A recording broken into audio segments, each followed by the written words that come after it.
Ron, what do you make of the Trump administration's moves in Minnesota? The governor, Tim Walz, has certainly been furious about ICE's presence. Is there a danger that the optics of this are giving the left a win? Well, let's start with basics. Every American deserves to be safe and feel safe in their own community. But there's a problem today, and that is that so many criminal aliens have been allowed into the country, and many of those people are committing crimes, that many of these neighborhoods have become unsafe. And we've also seen some of the measures of fraud that have been committed by those criminal elements in states like Minnesota and elsewhere as well. So we start with first principles.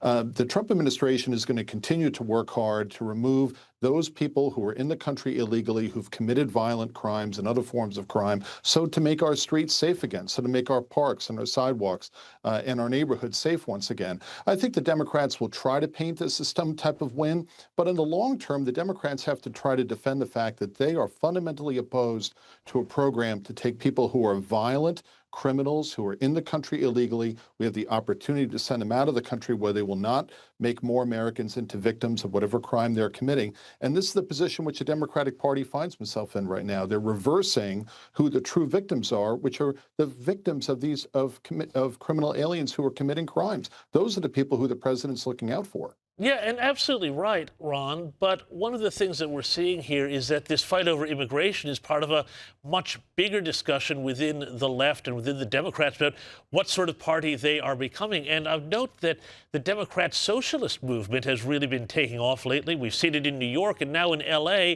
a radical Democrat socialist group has published a 40-page manifesto, which I think would frankly transform the city into a socialist hellhole. Among the things they want to do are ban Airbnbs, use golf courses for public housing, allow non-citizen immigrants to vote in local elections, and enforce a school curriculum that supports social justice. Well, I suspect it already kind of does that already in California.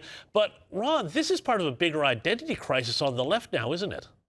Sure, this is straight out of the Cuba plan, the Venezuela plan, the North Korea plan, and there's really no distinction between what you find in this radical document and what some people in the Democratic Party, like AOC or the new mayor of New York, are openly advocating for. This is a straight-on war on America's middle class. And just like in Cuba, Venezuela, North Korea, whenever one of these socialist dictatorships take over, the first group that they target is the middle class, because that's where resistance comes from.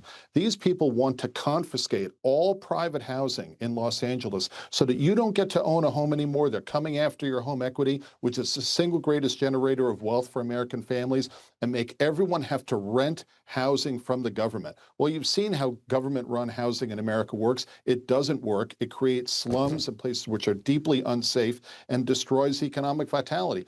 The problem with the Democratic Party today is the Democratic Party's immune system has broken down. Healthy parties can contain the radicals in their party, but the Democratic Party's immune system is broken. And so you literally have these radicals like AOC and Mamdani in New York. They get elected, and then the Democratic establishment comes right in behind them. There's no longer a line being drawn between the socialist wing of the Democratic Party and the rest. They become one and the same. And Ron, I mean, just on this question of immigration, I've been fascinated by the evolution of the Democrats. I remember when Barack Obama was known as the deporter in chief, and when Hillary Clinton used to say that, you can't have people coming in illegally and taking work from Americans.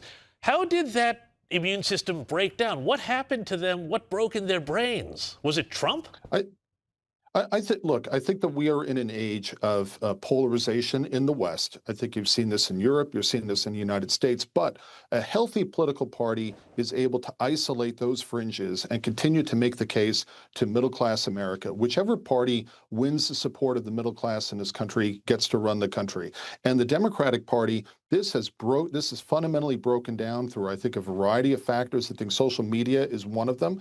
But at least in the Republican Party, that immune system is working. When there are crazy people or anti-Semites or someone who pops up, the immune system works and isolates that and moves it out. That's not happening in the Democratic Party. Watch what happened with the mayor of New York, who the Democratic establishment opposed, but then once he got elected, they all fell into line. And that tells you the direction this party is going into in the midterms and in 2028.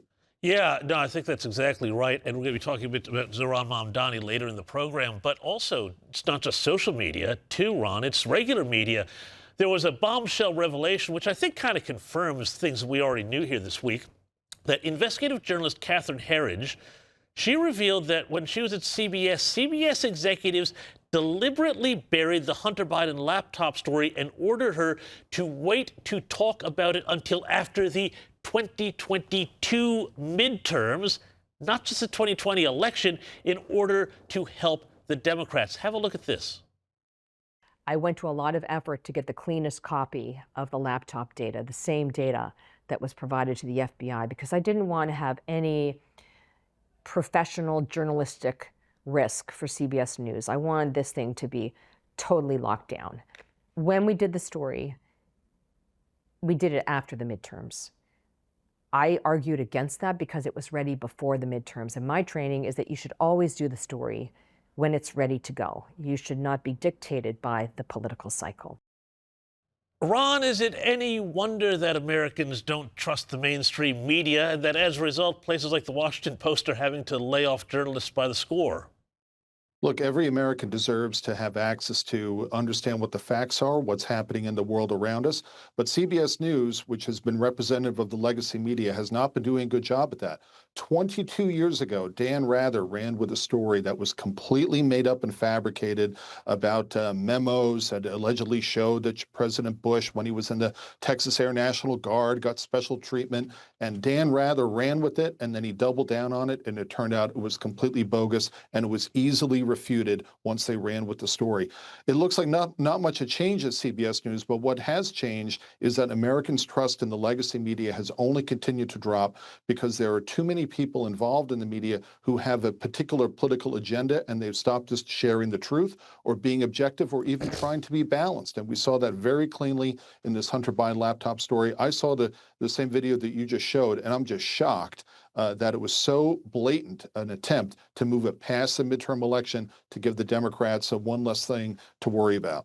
And Ron, it's not just, CBS, it's other great American institutions that have also become, frankly, corrupted. Harvard, as well, of course, we all know what's happened there. And the Pentagon this week has announced they're ending a lot of cooperation with that once great institution. Have a look at what Defense Secretary Pete Hegseth had to say. Ivy League as a whole has pervasive institutional bias and a lack of viewpoint diversity, including the coddling of toxic ideologies that undercuts our mission right here in this building. That is why in 2 weeks' time, components of all of our departments, Army, Navy, and Air Force, will evaluate all existing graduate programs for active duty service members at all Ivy League universities and other civilian universities. Ron, we've only got 30 seconds here. Is the Secretary wrong about this? No, I don't think so. He is wrong at all. But what I think he's doing is he's sending a warning shot to all of the academic institutions that work with the Defense Department that they need to keep focused on pursuit of objective truth and leave the politics aside when it comes to working with our men and women in uniform. Ron Nerig, love your clarity on these issues. Thank you so much for joining me on the U.S. Report.